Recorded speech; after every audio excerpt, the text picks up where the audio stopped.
भारत और चीन का संबंध ये कोई आज का नहीं है। दोनों पुरातन संस्कृति है, पुरातन सिविलाइजेशन है और मॉडर्न वर्ल्ड में भी अपनी उनकी भूमिका है।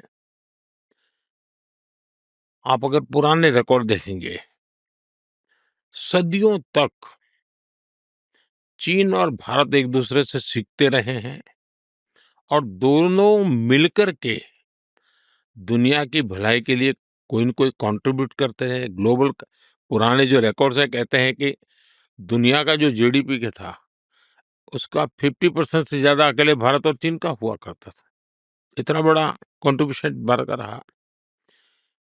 और मैं मानता हूँ कि इतने सशक्त संबंध रहे, इतने गहन सांस्कृतिक संबंध रहे और पहले की सदियों में कोई हमारे बीच में संघर्ष का इतिहास नहीं मिलता है।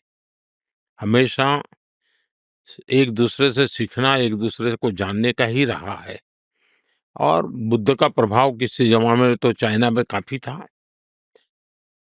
और वो यहीं से ही वो विचार गया था। हम भविष्य में भी इन संबंधों को ऐसे ही मजबूत रहना चाहिए, कंटिन्यू रहना चाहिए। ये हमारा हम जहाँ तक डिफरेंसेस तो होते हैं, 2 पड़ोसी देश होते हैं तो कुछ न कुछ तो होता है। ऑकेजनल डिसएग्रीमेंट भी बहुत स्वाभाविक है, कोई ऐसा तो हर चीज़ नहीं होता, एक परिवार में भी रहता है। लेकिन हमारी कोशिश है कि हमारे जो डिफरेंसेस हैं, डिस्प्यूट में ना बदले, उस दिशा में हमारा प्रयास रहता है। उसी प्रकार से हम डिस्कॉर्ड नहीं, डायलॉग इसी पर बात कर बल देते हैं।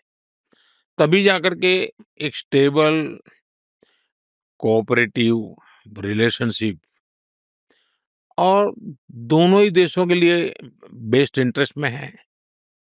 ये सीख है कि हमारा सीमा विवाद चलता रहता है।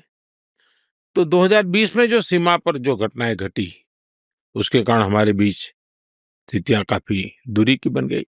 लेकिन अभी राष्ट्रपति शी के साथ मेरा मिलना हुआ, उसके बाद सीमा पर जो चीज़ें थी उसमें नॉर्मल से आ चुकी हैं। 2020 के पहले की स्थिति में हम लोग अब काम कर रहे हैं। अब धीरे-धीरे वो विश्वास और वो उत्साह और उमंग और ऊर्जा वापिस आ जाए, वो उसको एक थोड़ा समय लगेगा कि बीच में 5 साल का अंतराल गया है। हमारा साथ होना ना सिर्फ बेनिफिशियल है बल्कि ग्लोबल स्टेबिलिटी और प्रॉस्पेरिटी के लिए भी ज़रूरी है। और जब 21वीं सदी एशिया की सदी है, तो हम तो चाहेंगे कि भारत-चीन के बीच में स्पर्धा सब स्वाभाविक है। स्पर्धा कोई गलत चीज़ नहीं है। ये संघर्ष नहीं होना चाहिए।